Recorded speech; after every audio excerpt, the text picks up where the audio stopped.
주님께서 이 가이사랴 빌립보 가이사랴 지방으로 가셨습니다. 주님께서는 주로 이 공생 기간에 갈릴리 지역에서 사역을 하셨습니다. 갈릴리 지역은 이스라엘의 북쪽 지역입니다. 갈릴리 호수가 있는 그 지역을 갈릴리 지역이라고 하는데, 오늘 본문에 나오고 있는 이 가이사랴 빌립보, 여기 보면 오늘 본문에서 성경에서는 빌립보 가이사랴라고 되어 있는데 같은 말입니다. 이 가이사랴 빌립보 지역은 이 그 갈릴리 호수가 있는 그것보다 훨씬 더 위쪽에, 완전히 이스라엘의 완전 북쪽을 말하는 것입니다. 거기는 이제 그 이스라엘 그 나라에서 가장 높은 산인 헐몬산이 있고요. 그 헐몬산 바로 밑에가 이 가이사랴 빌립보 지역입니다. 이 가이사랴 빌립보 지역은요, 그 유대인들이 잘 가지 않는 곳입니다. 근데 그것은 굉장히 풍요로운 곳이에요. 물이 많고, 그리고 비옥해서 그곳은 굉장히 사람이 살기 좋은 곳입니다. 그런데도 불구하고 유대인들은 그곳에 가지 않고 유대 광야, 예루살렘이 있는 곳은 광야입니다. 그냥 비가 오지 않으면, 바람이 불면 그냥 이렇게 붉은 모래가 움직이는 그런 광야 지역입니다. 거기서 이렇게 이렇게 성을 이루고 거기서 살고 있는 거예요. 이 좋은 북쪽 지역에 이 물이 많은 곳에 살지 않고 이 남쪽 지역에 이렇게 막 땅이 이렇게 거친 땅에서, 농사가 잘 안 되는 이와 같은 땅에서 거기서 살면서 주님을 섬겼습니다. 근데 그 이유가 뭐냐면요, 이 가이사랴 빌립보 지역은 그 가이사 아구스도가 헤롯 대왕에게 이렇게 하사한 지역입니다. 그러니까 예수님이 태어나실 때 그 이스라엘의 왕인 누구였냐면 헤롯 대왕입니다.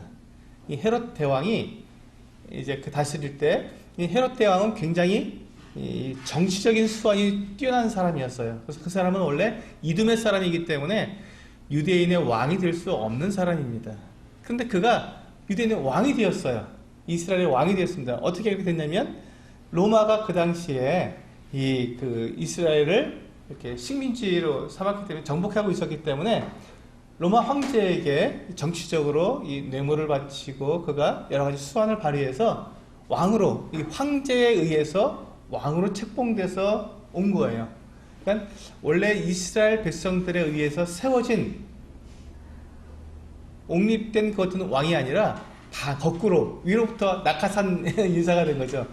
황제에 의해서 이 이스라엘의 왕이 된 사람입니다. 이 사람은 그러니까 적법한 왕이 아니었죠. 늘 불안했어요.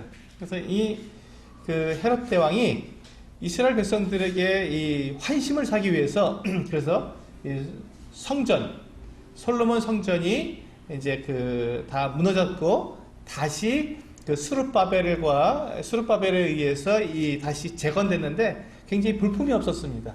처음 솔로몬 성전에 비해서 볼품이 없었는데, 그 성전을 가지고 쭉 거기서 예배를 드리고 왔는데, 헤롯 대왕이 자기가 이제 그 적법한 왕이 아니니까 유대인들의 환심을 사기 위해서 이 성전을 다시 지었습니다. 그래서 이걸 헤롯 성전이라고 하는데, 이게 제2성전입니다. 이 헤롯이 이제 그 스룹바벨이 짓던 제2성전을 개량하고 다시 더 보수해서 굉장히 화려하고 멋지게 건축을 했는데, 그것을 하는데 46년이 걸렸는데도, 그때가 이제 예수님이 이제 46년이 지나도록 그것이 지어지지가 않은 거예요. 굉장히 오랫동안 지었는데 그 성전이 다 지어졌을 때 얼마 안 있어서 다시 무너졌습니다. 로마의 타이터스 장군이 와서 이 예루살렘 성전을 완전히 다 폐파시켰죠.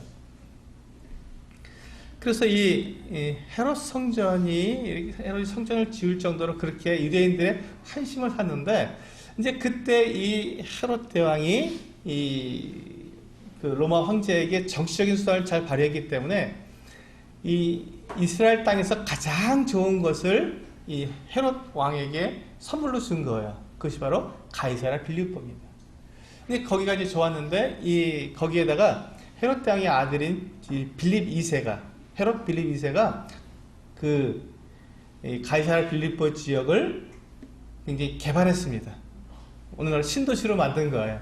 근데 신도시로 만들면서 어떻게 만들었냐면 유대인들에게 환심을 사기 위해서 만든 게 아니라 자기 땅이니까 자기 마음대로 헬라 문명을 그대로 가지고 들었어요. 헬라식으로 거기를 개발했습니다. 그리고 거기다가 무엇을 만들어 뒀냐면 신전을 만든 거예요. 특히 이 판이라고 하는 신전을 신전을 거기다가 만들었습니다. 이 판은 굉장히 풍요와 다산이고 그리고 이게 그런 어떤 것들을 나타내는 그 신이었는데 그 판 신전을 거기다 만들고 또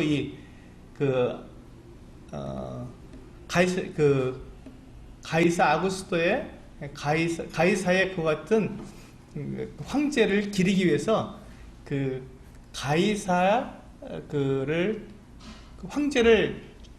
기리는 그 같은 신전도 같이 만든 거예요. 그러니까 판도 신이고 가이사도 신이다. 그래서 두 개의 신전을 흰색 대리석으로 어마어마하게 크게 웅장하게 지어서 세워놓은 것입니다.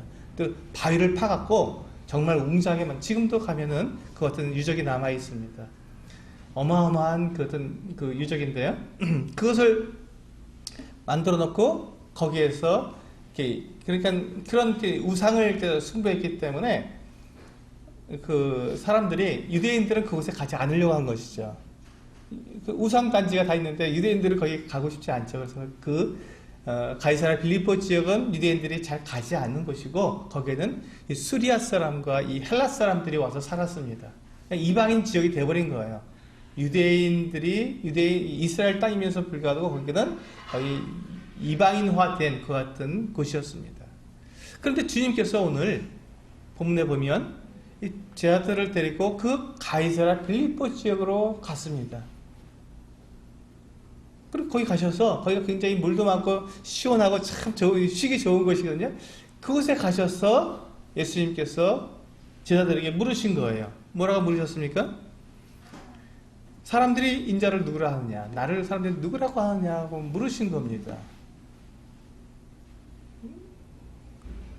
그때 이제 제자들이 어떤 사람들은 주님을 뭐 세례 요한이라고도 하고 또 엘리야라고도 하고 예레미야나 선지자 중 하나라고 합니다. 라고 대답해 주었습니다.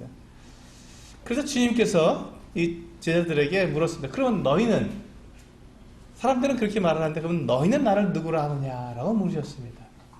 그때 베드로가 주는 그리스도시요 살아계신 하나님의 아들이시니이다 하는 놀라운 대답을 했습니다. 그럼 주님께서 왜 지금 이 가이사랴 빌립보 지역에 가서 이 우상이 잔뜩 있고 이 판 신전과 그 황제 신전이 있는 이 지역에 가서 굳이 이 말씀을 이렇게 물어보셨냐 하는 것입니다. 여러분, 세상은 정말로 화려하고 굉장히 웅장하고 거대한 것으로 사람들의 마음을 압도합니다. 여러분, 혹시 서울의 강남의 큰 빌딩 밑에 한번 가보시면 우리들의 마음이 어떤가 한번 한번 경험해 보시면 좋겠습니다. 때때로 우리가 그렇게 큰 건물도 화려하고 그 건물 안에 들어가면 정말 너무 대리석으로 딱 깔려있고 그렇게 큰 건물들에 들어가면 나도 모르게 내가 위축돼 버리는 거예요. 내가 왜소해지고 내가 위축되고 난 정말 별거 아니구나 하는 생각을 가지면서 이렇게 오그라들게 됩니다. 사람이 자연스럽죠, 그것이. 그래서 그 사람들이 그 신전을 만들 때 작게 만들지 않습니다. 엄청나게 크게 만듭니다. 어마어마하게 크게 만듭니다. 왜냐하면 거기 들어서는 순간, 신전에 들어서는 순간 그냥 압도당하게 하기 위해서. 신이 없음에도 불구하고 신이 있다고 느낄 정도로 이렇게 아주 굉장히 화려하고 장엄하게 신전을 꾸미는 것이죠, 그렇게. 그래서 이제 그 다니엘서에서도 보면은 이 느부갓네살 왕이 금으로 신상을 만드는데 높이가 30m가 되는 거예요. 30m짜리. 여러분, 30m라고 하면 이게 어마어마하죠. 3m도 큰데 30m짜리 금신상을 만들어서 세워놨습니다. 어마어마합니다. 그렇게 큰 신상을 만든 이유가 그 앞에서 다 엎드러지게 하기 위해서. 감히 거기서 그걸 거부하지 못하도록 그 장엄함과, 그리고 그 옆에 그 이 악기를 쫙 놓고 그 어마어마한 악기로다가 막 이렇게 그 음악을 불렸을 때 자연스럽게 거기에 압도돼서 내가 아무것도 할 수 없을 정도가 되도록 그렇게 합니다. 근데 바로 그와 같은 이 판신전, 그리고 이 황제의 신전이 있는 바로 그곳에서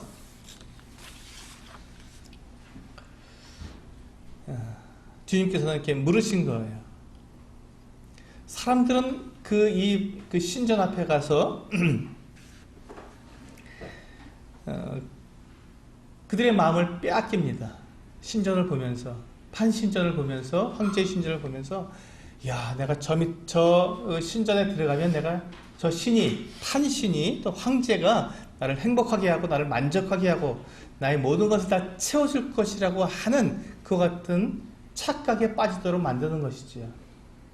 그래서 사람들이 그것을 보는 순간 하나님을 잊어버리고, 하나님이 없고 그 판이라는 신과, 사람이 만들어 놓은 그 신과 황제가 신으로서 나에게 다가오는 것입니다. 사단이 이렇게 그때 사람들에게 속삭이겠죠. 나에게 경배하면 이 모든 것을 너에게 주겠다 하고 아마 그렇게 속삭일 것입니다. 바로 그 자리에서 주님은 이 제자들에게 물으신 것입니다. 너희는 나를 누구라 하느냐? 너희는 나를 누구라 하느냐? 예수님은 이 판신전에 비해서 예수님의 모습은 어땠을까요? 예, 철화했습니다. 예수님은 아무것도 가지신 것이 없으셨어요. 예수님은 인자는 머리 들 곳이 없다고 말씀할 정도로 주님은 아무것도 가지신 것이 없었습니다. 주님은 화려하지도 않으셨고요, 웅장하지도 않으셨습니다. 이사야서 53장에서 보면 그는 주 앞에서 자라나길 연한 순 같고 마른 땅에서 나온 줄기 같아서 흠모할 만한 아름다운 것이 없다고 그렇게 말씀하고 있습니다. 주님은 이렇게 아름다운 모습이 없었습니다. 사람들이 반할 정도로 우와 따라가야겠다 할 정도로 그렇게 강력한 리더십도 없으셨습니다. 주님은 그냥 평범하신 분이셨어요. 그렇기 때문에 지금 이 가이사랴 빌립보에서 그 판신전을 뒤에 놓고 그 앞에서 주님께서 너희는 나를 누구라 하느냐라고 물으실 때 사람들은 생각해야 했습니다. 정말 예수 그리스도께서 하나님의 아들이시고 그분께서 정말 그리스도이신지 생각해 봐야 하는 것입니다. 판신전, 그 어마어마하게 사람을 압도하고 모든 것을 다 줄 수 있을 것 같은 그 같은 신전을 바라보면서 계산을 해야겠죠. 분명하게 결단을 해야 했습니다. 그때 베드로가 그렇게 말을 합니다. 주는 그리스도시요 살아계신 하나님의 아들이십니다. 바로 그것입니다. 아무리 그 판신전이 아무리 크고 화려하고 웅장해도 그것이 살아있는 하나님이 아니시기 때문에, 그것이 우리에게 생명을 주는 것이 아니기 때문에 베드로는 분명히 말하는 것이죠. 주는 그리스도시요 살아계신 하나님의 아들이십니다. 그때 주님께서 말씀하셨습니다. 바요나 시몬아 내가 복이 있도다. 내가 복이 있다. 그런데 주님께서 뭐라고 말씀하셨냐면 그 뒤에 이를 내게 알게 한 이는 혈육이 아니요 하늘에 계신 내 아버지시니라. 가만히 보세요. 지금 주님께서 이와 같은 말씀을 하신 이유가 뭔지 한번 생각해 보시기 바랍니다. 만약에 우리가 베드로의 이 고백이 사람에게서 난 것이라면, 이 베드로가 만약에 자기 육신적으로 혈육으로, 그러니까 육신적으로 생각했다면 당연히 주님은 아무것도 아니고 주님은 그냥 선지자 중에 하나고 저 판신이 진짜 신입니다. 이렇게 말할 수밖에 없다는 것이죠. 사람들이 보기에 그렇게 말할 수밖에 없을 정도의 어떤 환경입니다. 그런데 이 베드로가 거기에서 주는 그리스도시요 살아계신 하나님의 아들이십니다라고 분명하고 정확하게 대답할 수 있었던 것은 그가 하나님을 알았기 때문이고 하나님께로부터는 이 믿음을 가졌기 때문이라고 주님은 설명해 주신 것이죠. 그래서 우리가 이와 같은 그 주님께서 이 베드로의 그 어떤 고백을 들으시면서 기뻐하셨고 정말 기뻐하신 거거든요. 이건 너무나도 정답이기 때문에 너무나도 주님께서 기뻐하셨고 그 정답을 사람에서 나온 것이 아니라 하나님께로부터 나온 것이라고 말씀해 줄 정도로 이것은 완전한 답이었습니다. 그래서 주님께서 기뻐하셨고 그 기뻐하신 그 모습으로 이제 주님께서는 그 다음에 너는 베드로라 내가 이 반석 위에 내 교회를 세우라고 말씀해 주셨던 것입니다. 이제 우리가 그 말씀을 가기 전에 지금 베드로가 한 이 고백, 주님께서 이 가이사랴 빌립보에서 이 판신전을 뒤에 놓고 주님께서 이 같은 질문하셨을 때 베드로의 이 같은 고백을 통해서 우리가 배울 수 있는 것은 이 세상은 오늘도 우리들에게 동일한 유혹을 우리에게 하고 있다는 것입니다. 세상은 우리들에게 정말 웅장하고 화려한 것을 우리에게 보여주고 있습니다. 그리고 그 앞에 서게 되면 우리가 작고 초라한 모습으로 나를 보게 된다는 것이죠.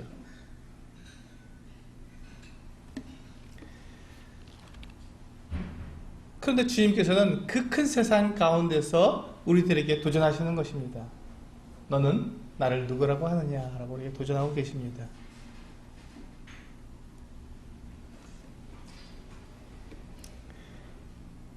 우리가 이런 세상의 이 어떤 어마어마하게 크고 강하고 또 화려한 이와 같은 그 문화 속에서 우리가 주님을 그리스도라고 고백하고 그분을 하나님의 아들이라고 우리가 고백할 수 있는 것은 대단한 믿음입니다. 근데 세상은 우리들에게 뭐라고 말을 합니까? 이 세상, 네가 만약에 사단이 그 주님에게 이렇게 시험했던 것처럼 네가 만일 나에게 경배한다면 이 모든 것을 다 너에게 주겠다. 너에게 돈도 줄 것이고 너에게 명예도 줄 것이고 너에게 건강도 줄 것이고 또 너에게 지유와 행복도 줄 것이다 라고 속삭입니다. 그래서 많은 사람들이 그와 같은 것들을 보고 들었을 때 사람들이 그것을 따라갈 수밖에 없는 거예요. 왜? 보이니까. 그것이 눈에 보이니까. 정말로 돈이 많으면 내가 행복할 것 같고 내가 그 세상이 주는 그 같은 것들을 내가 가지게 되면 내가 행복할 것 같은 그와 같은 생각이 들기 때문에 따라갈 수밖에 없는 것이죠. 그런데 그것은 무엇입니까? 신기루입니다. 신기루. 여러분 신기루 아십니까? 네, 뜨거운 날 이렇게 사막을 이렇게 보면은 물이 없는데도 마치 물이 있는 것처럼 보입니다. 저도 이제 이렇게 아스팔트에 여러분 한여름에 한번 보세요. 아스팔트를 이렇게 쫙 고속도로 같은 데 쫙 보면요. 저 앞에 그냥 아무것도 없는데 마치 물이 이렇게 있는 것처럼 반짝반짝 빛나면서 물이 이렇게 비가 내린 것 같은 그 같은 모습들이 보일 때가 있거든요. 그것처럼 이 사막에 아무것도 없는 사막에 오아시스가 있는 것 같은 그 같은 모습이 보이는 거예요. 사람 눈에. 그러면 어떻습니까? 사람들이 거기 달려가겠죠. 달려가면 거기에 오아시스가 있습니까? 없지요. 그것은 허상입니다. 그것을 보고 신기루를 하지 않습니까? 신기루? 그것처럼 세상이 우리들에게 약속해 준 것들, 세상이 준다고 하는 건 돈, 세상이 준다고 하는 건 명예, 세상이 준다고 하는 지위, 그 행복, 이 모든 것들은요, 잡으면 어떻게 됩니까? 사라져버리는 것들입니다. 그것이 영원하지 않고 잠시 있다 사라져버리는 신기루 같은 것이죠. 세상이 우리들에게 그걸 주지 않는 것이 아니라 줍니다. 주는데 그것을 받았을 때 우리가 어떻습니까? 그것을 가지고 영원히 누릴 수가 없고 신기루처럼 사라져버리는 것이라는 것입니다. 그래서 주님은 그와 같은 이 신기루 앞에 그 앞에서 주님께서 우리에게 말씀하고 계시는 것입니다. 너희는 나를 누구라고 하느냐? 너희가 분명히 눈에 보이는 것을 가지고 모든 것 너희가 삶을 살아가는지 아니면 보이지 않는 것을 보는 믿음으로 살아가는지를 우리에게 물으시는 것이죠. 그때 베드로는 분명히 대답했습니다. 저는 그리스도시요 살아계신 하나님의 아들이십니다 라고 분명하게 대답을 했습니다. 그리고 주님 그것을 기쁘게 받으셨습니다.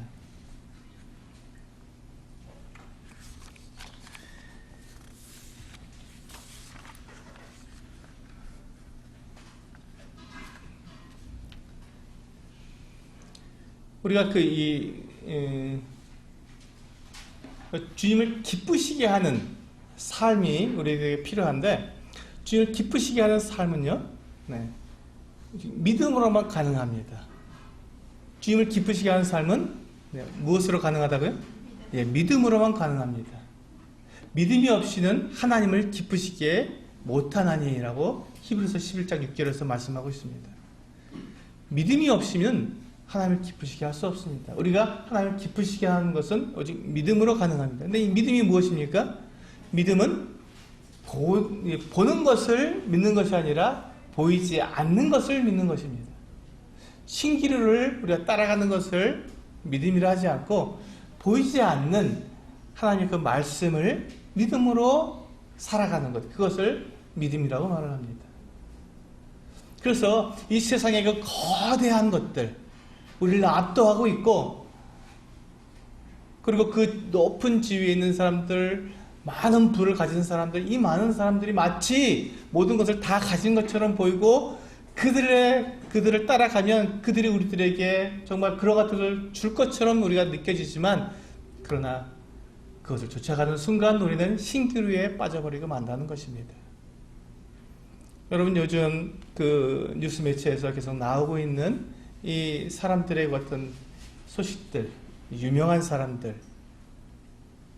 높은 사람들, 정치인들, 이 많은 사람들, 예술가들, 교육자들, 정치인들, 하나 빼놓을 것 없이 모든 사람들이, 그래서 그 사람들의 그 이면을 우리들에게 보여주고 있지 않습니까? 그들이 얼마나 추한 삶을 살고 있고, 얼마나 더러운 삶을 살고 있는지 낱낱이 우리들에게 보여주고 있습니다. 여러분, 그와 같이 우리가 많은 그 부를 누리고 우리가 명예를 가지고 있고 높은 지위에 있으면 우리가 정말 행복할 것 같지만, 그들은 신기루를 쫓았기 때문에 결국 그들이 추구하는 것은 무엇입니까? 타락하고 악하고 더러운 삶을 그들이 추구하고 있어요. 그것 없이는 그들이 만족할 수 없기 때문에 무엇인가 그것을 자기들 만족하기 위해서 그와 같은 삶을 쫓아가는 거예요. 음행하고 마약하고 알코올하고 그 돈을 갖다가 그렇게 모아서 자기 착복하고 사기하고 그 어마어마한 어떤 비리들과 이 모든 것들이 우리들 앞에 펼쳐졌을 때 우리가 느끼는 것은 무엇입니까? 허탈함입니다. 허탈한 거예요. 왜? 신기루는 허탈한 것이거든요. 그 주님께서 그걸 보라고 우리에게 말씀해 주시는 것입니다. 지금 이 가이사랴 빌립보에서 너희들이 이 판신전을 보느냐, 이 황제의 신전을 보느냐, 그것이 얼마나 이게 헛된 것인지 애들이 그것을 분별할 수 있느냐. 내가 누구냐? 내가 누구냐? 나를 누구라고 하느냐? 라고 주님께서는 우리에게 물으시는 것이죠. 우리가 살고 있는 이 세대는 정말 어마어마한 세상적으로 볼 때 발전하고 마천루라 그러죠. 150층 이렇게 건물을 지어대면서 그 안에 온갖 것들이 다 들어있는 그 같은 세대에 살고 있습니다. 돈만 있으면 안 되는 게 없는 것 같은 그 같은 세대에 살고 있습니다. 그럼에도 불구하고 그 안에 살고 있는 우리가 행복하지 못한 것은 그것이 신기루이기 때문에 그렇다는 것입니다.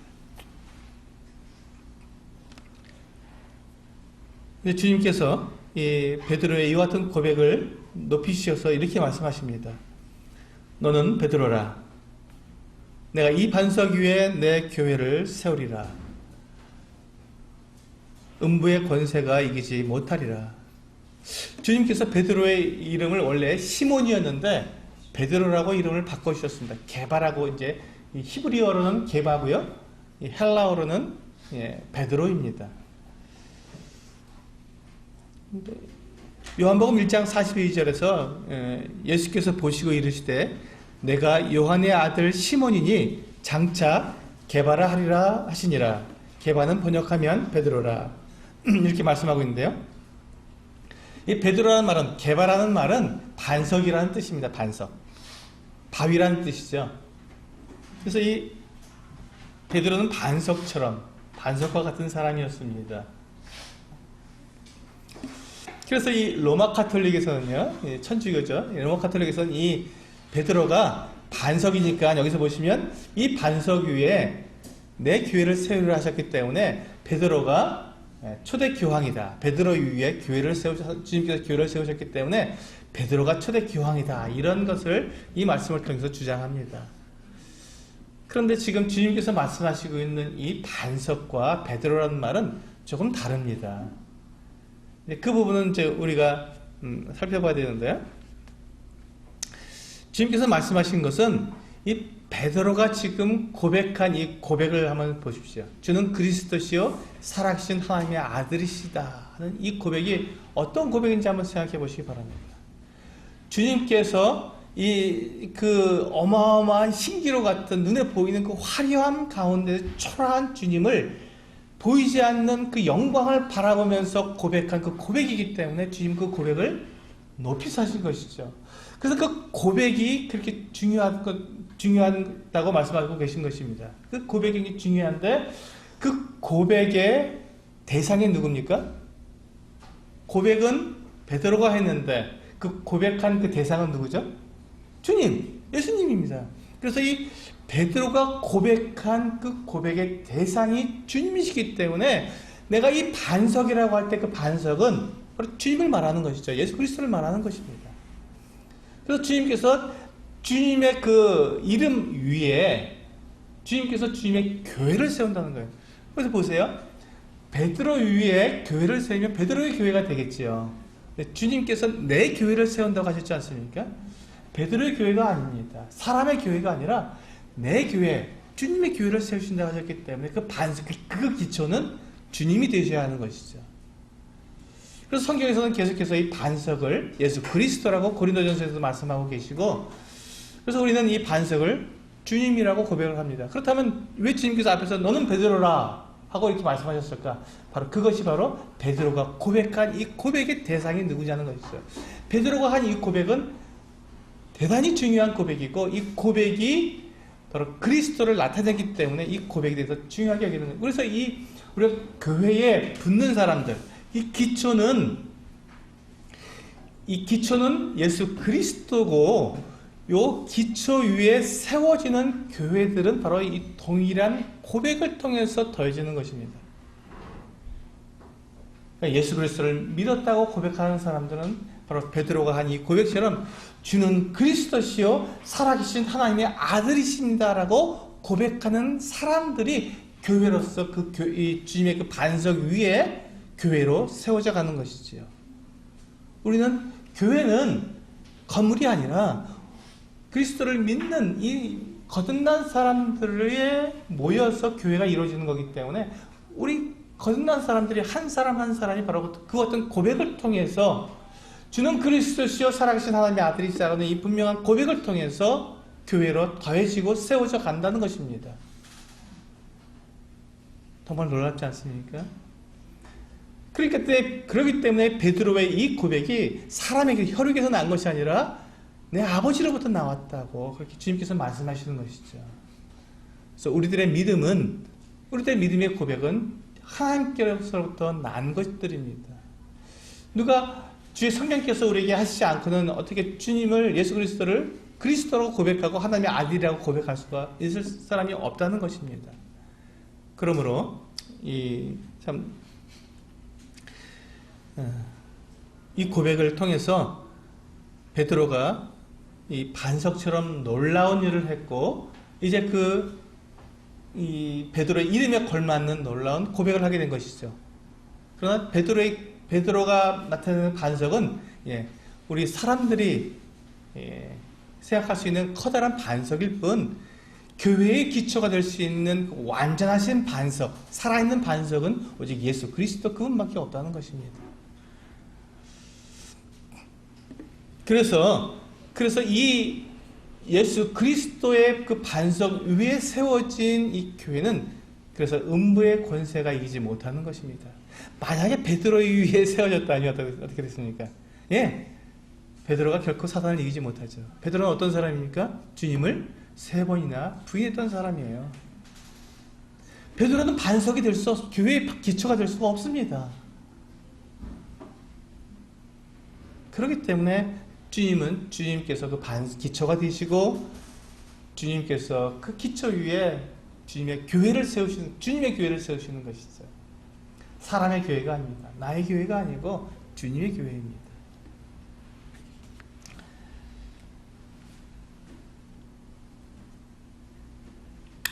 그 다음에 우리 21절에 보시면요, 이때로부터 예수 그리스도께서 자기가 예루살렘에 올라가 장로들과 대제사장들과 서기관들에게 많은 고난을 받고 죽임을 당하고 제3일에 살아나야 할 것을 제자들에게 비로소 나타내시니. 22절, 베드로가 예수를 붙들고 항변하여 이르되 주여 그리 마옵소서, 이 일이 결코 주께 미치지 아니하리이다. 이제 굉장히 놀라운 일이 있습니다. 이제 주님께서 마지막 해이기 때문에 주님께서 이제 제자들에게 주님께서 이 땅에 오신 그 목적을 정확하게 말씀해 주십니다. 그것은 무엇입니까? 내가 이제 예루살렘에 올라가서 거기서 십자가에 달려 죽게 되겠고, 그리고 3일 만에 내가 다시 부활할 것이라고 말씀해 주셨습니다.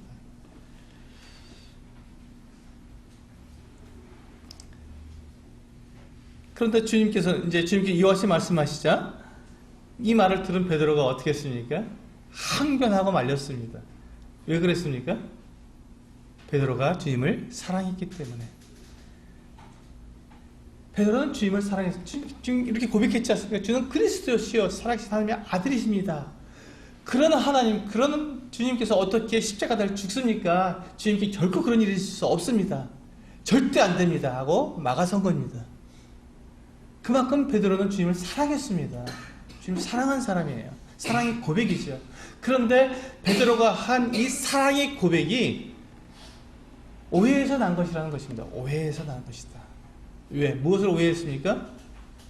베드로는 주님께서 우리 사람들처럼 그냥 십자가 달려 죽고 나면 끝나버리는 그 같은 분으로 오해를 한 거예요. 주님께서 그 다음에 뭐라고 말씀하셨습니까? 내가 예루살렘에 올라가서 어떻게 하신다고요? 장로들과 대제사장들과 서기관들에게 많은 고난을 받고 죽임을 당하고, 그 다음에 뭐라고 말씀하셨다고요? 제3일에 살아납니다. 주님은 그것으로 끝나는 것이 아니라 내가 다시 살아난다고 부활을 말씀하셨음에도 불구하고 베드로는 그것을 이해할 수가 없었죠. 부활을 이해할 수 없었습니다. 왜? 사람은 죽으면 그것으로 끝나니까 더 이상 그의 존재를 우리가 볼 수가 없기 때문에 베드로는 이제 주님께서 죽으시면 그것으로 끝나버려서 그분과 더 이상 함께 할 수 없기 때문에 그런 일이 있을 수 없다고 막아선 것이죠. 주님의 이 부활을 그가 이해하지 못했기 때문에 오해하고는 주님을 사랑하는 마음으로 주님을 막아선 것입니다. 그렇게 될 수 없습니다라고 막아선 것입니다. 그때 주님께서 베드로에게 이와 같이 말씀하십니다. 사탄아, 내 뒤로 물러가라. 너는 나를 넘어지게 하는 자로다. 내가 하나님의 일을 생각하지 아니하고 도리어 사람의 일을 생각하는도다. 주님께서 이와 같이 말씀하셨습니다. 너는 나를 넘어지게 한다. 이렇게 말씀하셨습니다. 왜 주님께서 베드로에게 네가 나를 넘어지게 한다고 말씀하셨을까요? 주님이 베드로의 그 마음을 아셨기 때문에 그렇습니다. 베드로가 주님을 사랑하는 마음으로, 주님을 만류하는 게 이 악한 마음으로 하는 것이 아니라 주님을 사랑하는 마음으로 하기 때문에 주님도 베드로의 그 같은 사랑을 느꼈을 때 주님도 가서 죽는 것을 포기하고 싶은, 내가 너와 함께 있고 싶은, 너희가 이와 같이 그냥 이대로 그냥 계속해서 그냥 이 이스라엘의 왕이 되어버리고 마는 그 같은 유혹을 받기 때문에 너는 나를 넘어지게 하는 자다, 이렇게 말씀하신 것이죠. 주님도 십자가에 달리시는 것, 그 고난을 받으시는 것이 기쁜 것은 나는 아니었습니다. 고난이었기 때문에. 그런데 베드로가 그것을 막아서니까 이 육체는 어떻게, 주님도 육체를 가지셨으니까 그 육체가 무엇을 원하십니까? 기쁘죠. 나를 이렇게 사랑하고 나의 그 고난을 막아주는 이 베드로 제자가 있기 때문에 얼마나 행복합니까? 그럼에도 불구하고 주님은 사탄아, 내 뒤로 물러가라. 너는 나를 넘어지게 하는 자다라고 주님께서 말씀하신 것입니다. 우리가 때때로 주님을 사랑한다고 고백하고 주님을 위한다고 고백하고 또 교회를 세운다고 고백하면서 우리가 하는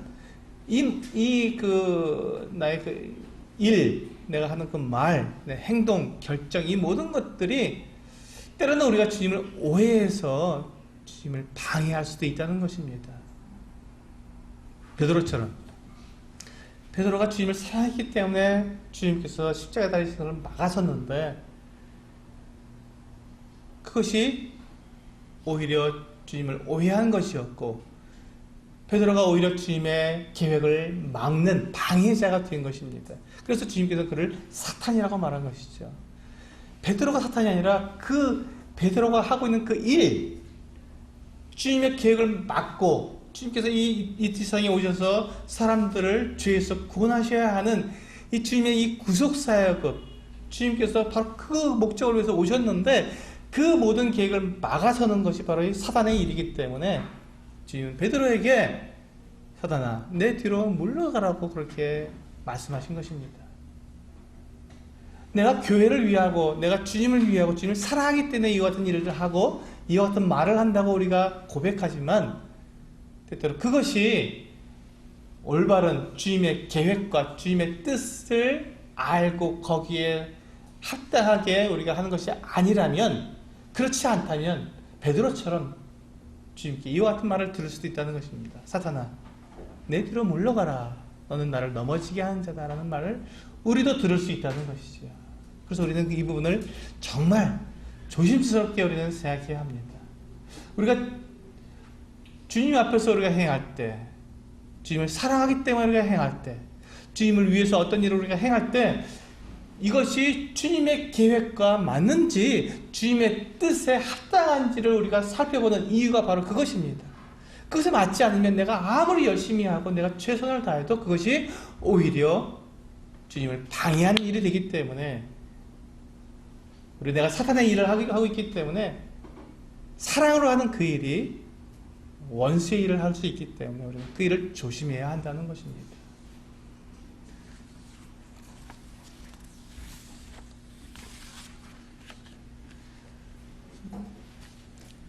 성경에서는 주님께서 이와 같이 말씀하십니다. 너희가 성경도 하나님의 능력도 알지 못하여 오해하였도다 라고 말씀하셨습니다.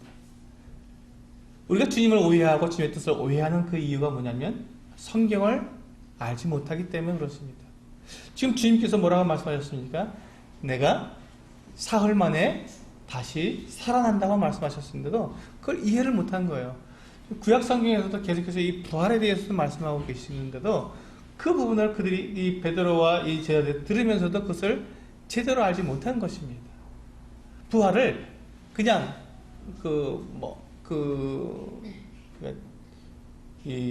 주님 나라 심판받고 난 다음에 우리에게 이루어질 것으로만 생각합니다. 예수 그리스도께서 하나님의 아들이시기 때문에 그 부활하실 수 있다는 이와 같은 것들을 생각하지 못하는 거예요. 그리고 그 부활은 이 이스라엘 백성들은 이스라엘 사람들은 애굽 사람들 마찬가지로 고대인들은 이 몸이 그대로 다시 부활한다고 생각했습니다. 그래서 방부 처리를 했습니다. 지금 미이라가 나오고 있지 않습니까? 그 미이라가 왜 미이라가 나오냐면 그 몸이 썩으면 사라져 버리니까 부활할 수 없다고 생각한 것입니다. 그래서 이 몸을 그대로 유지하기 위해서 방부제를 처리했는데 지금 수천 년이 지나도 전혀 문제 없도록 이렇게 정말 놀라운 방부 처리를 하게 된 것이죠. 사람들은 그런 부활을 믿은 거예요. 그러니까 죽고 난 다음에 하나님이 어떻게 그 마지막 때에 다시 그 몸이 다시 살아나게 되는 그 같은 것들을 생각했던 것이죠. 그런데 주님께서 내가 사흘 만에 부활한다고 하니까 이해할 수가 없었던, 그게 무슨 말인지 몰랐던. 근데 이것이 이때만 그런 게 아니라 그 뒤에도 지금 반복해서 주님께서 계속해서 십자가에 죽으시고 다시 부활하겠다, 내가 십자가에 죽고 다시 부활하겠다고 반복해서 말씀하고 계심에도 불구하고 이 제자들이 그걸 이해하지 못했습니다. 언제까지? 주님께서 다시 부활하실 때까지, 그 부활한 몸을 볼 때까지 주님께서 십자가에 죽으시고 사흘이 지나서 주님 부활하실 그때까지도 믿지 못한 거예요. 그리고 주님을 만났을 때에도 사실은 믿지 못했습니다. 부활하신 주님을 보면서도 믿지 못했던 것이죠. 이 도마가 이 제자들이 다른 제자들이 내가 부활하신 주님을 만났다고 얘기하니까 도마가 뭐라고 말합니까? 내가 내가 내 손가락으로 그 못자국에 넣어보고 내 손으로 주님의 그 옆구리에 넣어보지 않고 내가 믿지 않겠다 이렇게 말을 했습니다. 왜요? 부활은 믿을 수가 없는 거였어요. 지금 우리의 입장에서는 어떻게 그걸 못 믿나? 주님이 몇 번씩 말씀하셨는데 어떻게 그걸 못 믿나라고 말을 하지만, 만약에 우리가 지금 그 제자들의 입장이라면 우리 역시 못 믿습니다. 그게 무슨 말인지 이해할 수가 없는 거예요. 그래서 오해할 수밖에 없었습니다. 그래서 지금 우리도 마찬가지입니다. 우리가 지금 이 세상을 살아가면서 주님을 섬기고 교회를 섬기고 우리가 하나님을 사랑한다고 우리가 고백하면서 내가 정확하게 하나님의 말씀에 그 뜻을 깨닫고 그것을 알고 거기에 맞춰서 내가 행하지 않으면 우리도 오해할 수 있다는 것입니다. 그것이 굉장히 중요해요. 오늘 바로 그 같은 말씀을 드리는 거거든요.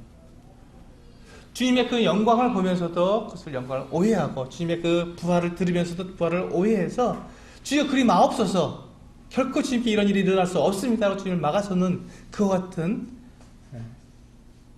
일을 우리가 할 수 있다는 것입니다.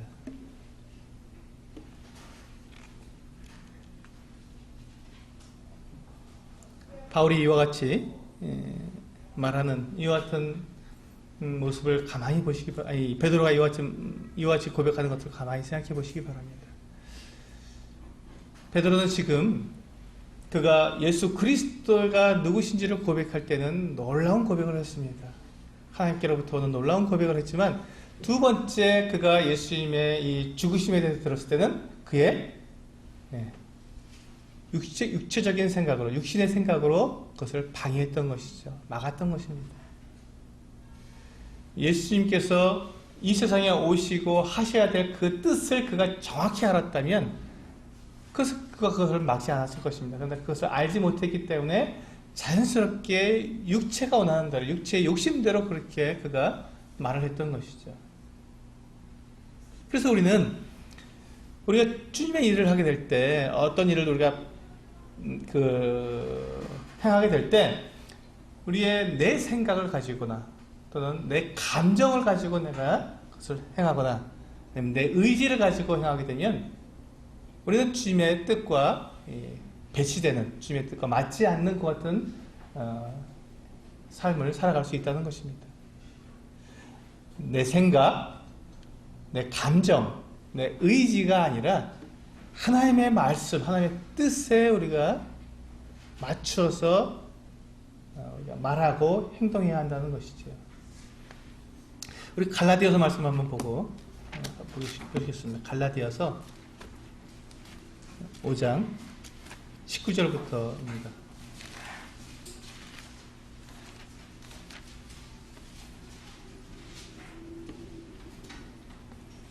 갈라디아서 5장 19절부터 23절입니다.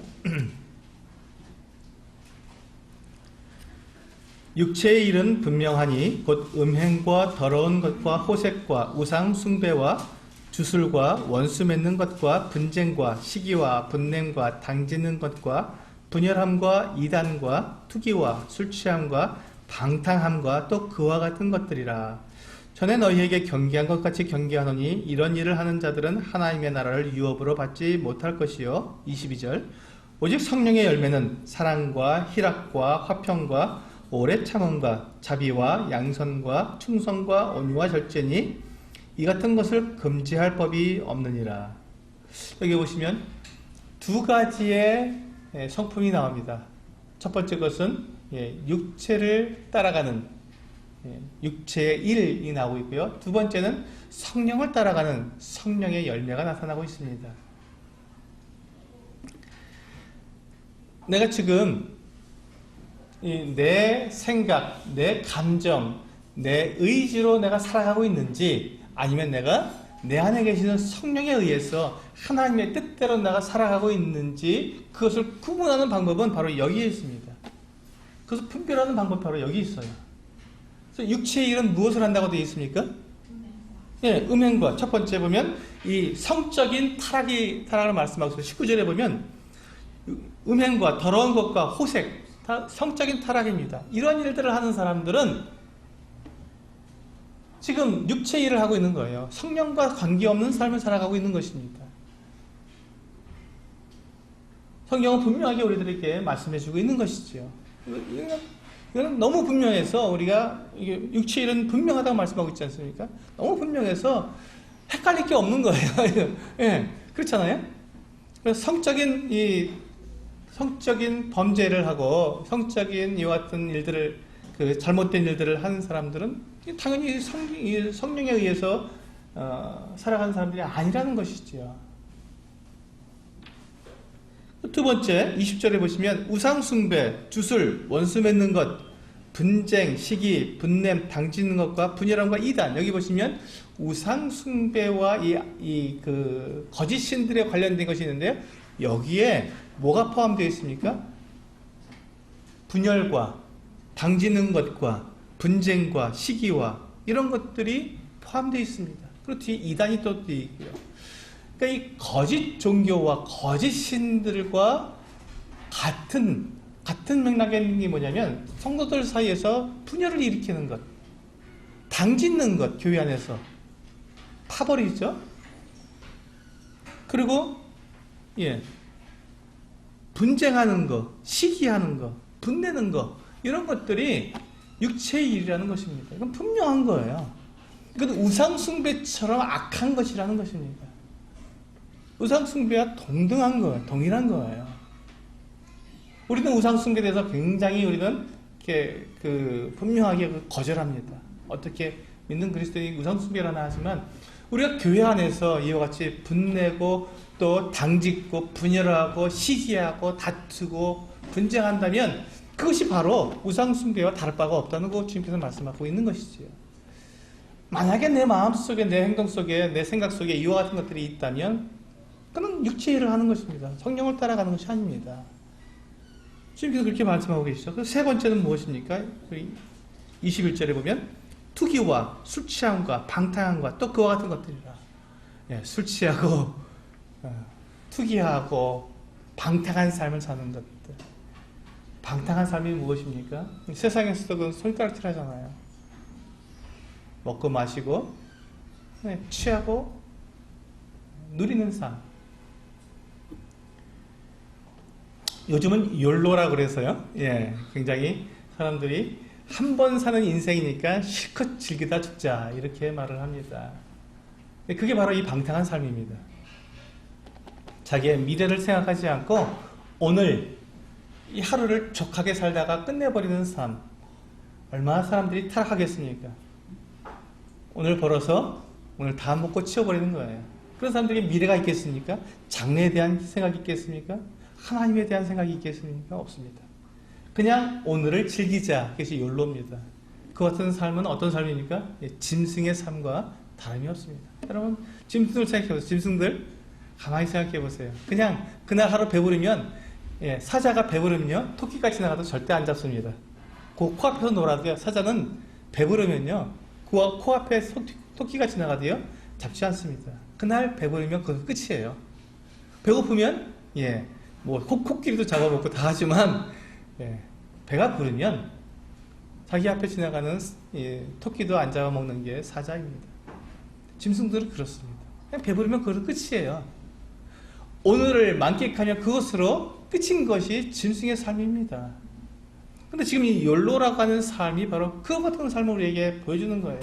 사람들이 자꾸 진화되었다, 우리는 동물에서 지금 만들어졌다 이렇게 얘기하니까 동물처럼 정말 살아가라고 그런 이론들이 나오는 거예요. 오늘 하루 정말 편안하게 살자, 즐겁게 누리면서 살자, 뭐 이렇게 고민하며 이렇게 애쓰며 살 필요가 뭐 있냐. 근데 그 같은 삶 뒤에 갖고 있는 그 같은 생각들은 하나님이 없다는 생각입니다. 미래가 없다, 장래가 없다, 영원한 삶이 없다고 말하기 때문에 그와 같은 삶을 주장하는 것이지요.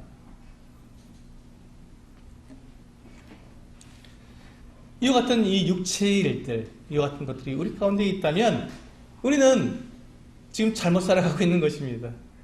그것은 주님을 따라가는 삶이 아니라 세상을 따라가는 삶이고 주님을 방해하는 삶을 살고 있는 것입니다. 19절, 20절, 21절에 있는 이와 같은 삶이 나에게 있는가 살펴보라는 것이지요.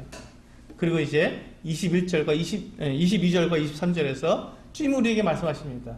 성령의 열매는 성령을 따라서 사는 사람들의 그 결과, 그들에게서 나타나는 그와 같은 결과가 무엇이냐? 그것은 바로 사랑과 희락과 화평과 오래 참음과 자비와 양선과 충성과 온유와 절제. 이와 같은 삶이 그에게서 나타난다면 그 사람은 성령을 따라가는 사람입니다.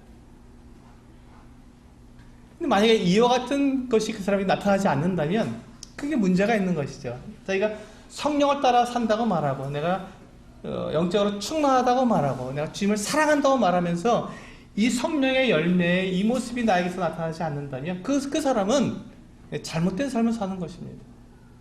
그렇지 않습니다. 성령을 따라 사는 사람은 성령의 열매가 나타날 수밖에 없는 것이지요.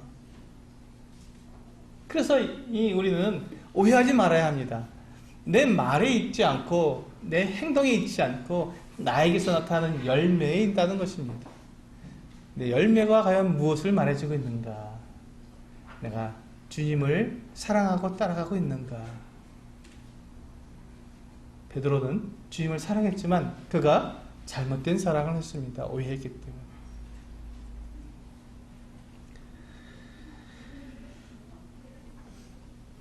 우리 본문에서 보시면 본문 마지막 절에 보시면 28절 마태복음 16장 28절에 보시면 진실로 너희에게 이르노니 여기 서 있는 사람 중에 죽기 전에 인자가 그 왕권을 가지고 오는 것을 볼 자들도 있느니라 이렇게 말씀하고 있습니다.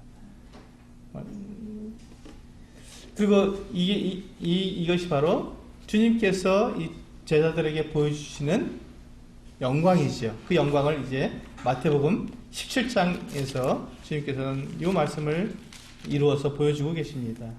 17장 1절 마태복음 17장 1절입니다. 엿새 후에 예수께서 베드로와 야고보와 그 형제 요한을 데리시고 따로 높은 산에 올라가셨더니 그들 앞에서 변형되사 그 얼굴이 해같이 빛나며 옷이 빛과 같이 휘어졌더라.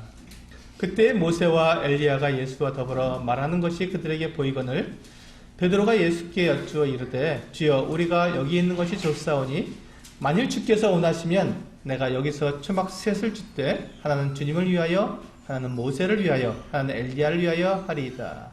말할 때 후련히 빛난 구름이 그들을 덮으며 구름 속에서 소리가 나서 이르시되 이는 내 사랑하는 아들이요 내 기뻐하는 자니 너희는 그의 말을 들으라 하시는지라. 제자들이 듣고 엎드려 심히 두려워하니. 여기까지 보겠습니다. 여기 보시면 주님께서 이제 높은 산에 엿새 후에 높은 산에 올라가셨습니다. 이 높은 산이 바로 헐몬산입니다. 헐몬산은 2880m짜리입니다. 우리나라 제일 높은 산이 어디입니까? 남북한 합쳐서 백두산은 2750m입니다. 백두산보다 높은 산이에요. 그래서 이 헐몬산은 눈이 내립니다. 스키장이 있어요. 헐몬산은요. 근데 이 높은 산에 주님께서 이 제자들을 데리고 올라가셨습니다. 그리고 거기서 주님께서 그들 앞에서 모습이 변형되셨습니다. 영광의 몸으로 몸이 바뀌신 것이죠. 이 몸이 어떤 몸입니까? 이게 부활의 몸입니다. 제자들이 듣고도 이해하지 못했던 이 부활에 대해서 주님께서 그 부활의 모습을 보여주신 거예요. 주님의 그 영광스러운 모습을 제자들에게 보여주셨습니다. 그 옷이 휘어졌고 그 몸이 해같이 빛나는 그 같은 몸으로 바뀌셨습니다. 이게 부활의 몸입니다. 주님께서 영원히 가지실 영원한 영광의 몸입니다. 그 몸을 보여주셨습니다. 그러니까 그때 이제 모세와 엘리야가 나타나서 주님과 함께 별세할 것에 대해서 이 세상을 떠나실 십자가에 죽으실 것에 대해서 이야기를 나누고 있었습니다. 그래서 이 모세가 보니까 이 베드로가 보니까 너무 멋있잖아요. 너무 황홀하잖아요. 그래서 베드로가 또다시 해서 실수를 합니다. 어떻게 실수합니까? 주여 여기가 좋사오니 여기에 초막 셋을 짓고 하나는 주님을 위해서 하는 모세를 위해서 하는 엘리야를 위해서 그렇게 짓고 여기서 지내겠습니다 라고 말합니다. 주님은 지금 무엇을 보여주신 거죠? 지금 이 제자들에게 주님의 부활을 보여주신 거. 주님이 부활하시려면 뭐가 필요합니까? 죽음이 필요하죠. 주님은 이제 십자가로 나아가서 죽고 이제 이 부활하실 텐데 이 부활의 몸이 바로 이 영광이다라고 지금 보여주셨는데 이 베드로는 또 잊어버린 거예요. 주님의 죽으심을 또 잊어버린 겁니다. 그리고 그는 막 셋을 짓고 여기서 있겠습니다 하고, 이것도 베드로의 사랑이잖아요. 그렇죠? 주님을 사랑하기 때문에 주님과 함께 있겠다 하는데 얼마나 사랑입니까? 근데 그의 사랑이 지식에서 난 것이 아니라 그의 감정에서 난 것이기 때문에 문제가 되는 것이죠. 온전한 주님의 뜻을 따르는 것이 아니라는 것이죠. 그때 이제 구름이, 빈당 구름이 와서 그들을 덮습니다. 그리고 그 구름 속에서 하나님께서 말씀하십니다. 이는 내 사랑하는 아들이여 내 기뻐하는 자니 너희는 그의 말을 들으라. 그렇습니다. 우리 감정으로 주님을 섬기는 것이 아닙니다. 우리는 우리의 생각으로 주님을 섬기는 게 아니라고요. 주님의 말씀을 따라 우리는 섬기는 사람들입니다. 주님의 영광을 봤을 때 내 그 감정을 가지고 주님을 섬기는 게 아닙니다. 주님의 영광을 보면서도 주님께서 무슨 말씀을 하셨는지, 우리가 어떻게 살라고 하시는지, 주님의 계획이 무엇이고 주님의 뜻이 무엇인지 우리에게 말씀해 주신 그 말씀을 따라 살아가는 사람이 바로 우리들입니다. 하나님께서 그와 같이 말씀하셨습니다. 너희는 그의 말을 들으라. 그의 말을 들으라는 것입니다. 너희 생각대로, 너희 이 감정대로, 너희 의지대로 그렇게 하지 말고 주님의 말씀에 따라서 그렇게 살으라고, 행하라고 그렇게 말씀하신 것입니다. 주님은 이제 이후에 제자들에게 다시 반복해서 주님께서 십자가에서 죽으시고 다시 살아나실 것을 반복해서 말씀해 주셨지만 제자들은 여전히 깨닫지 못했습니다. 그리고 마지막에 주님께서 이제 마태복음 21장에서 예루살렘 성에 입성하십니다. 나귀를 타고 입성하시죠. 그 사람들이 호산나 하고 주님을 찬양합니다.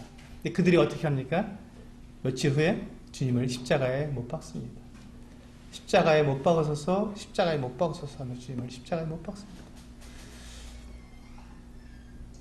주님의 영광을 보지만 주님의 뜻과 주님의 계획을 오해하게 되면 주님을 방해하기도 하고 또 이 예루살렘 사람들처럼 주님을 배반하기도 합니다. 우리가 분명하게 주님의 이 생애를 바라보면서 우리가 분명히 할 수 있는 것은 주님의 뜻에 내가 굴복하지 않으면, 내가 주님의 뜻에 맞지 않게 행동하지 않으면 우리가 주님을 방해하는 자가 되고 사탄의 일에 참여자가 되는 자가 될 수 있다는 것입니다. 참 불행한 일입니다. 주님을 사랑하는데 그 사랑을, 잘못된 사랑을 하게 된다는 것이지요. 오늘 그래서는 우리 성도님들에게 성경을 읽자, 제발 성경 좀 읽자 이렇게 말씀을 드립니다. 왜? 하나님의 뜻은 성경에서밖에 발견할 수 없기 때문에 그렇습니다. 성경을 알아야 우리가 하나님의 뜻을 알 수 있습니다. 성경을 알자. 그리고 내 생각, 내 감정, 내 의지대로 살지 말고 주님께서 말씀하시는 그 뜻 안에서 살아가자. 말하는 것도 그렇고 행동하는 것도 그렇습니다. 내가 주님을 사랑하는 마음으로, 교회를 사랑하는 마음으로 한다고 하는 그 생각, 그 감정, 그 의지는 참 좋지만 그것이 내가 하나님의 말씀의 뜻에 어긋나게 된다면 오히려 그것이 우리를 방해하기 때문에 그렇습니다.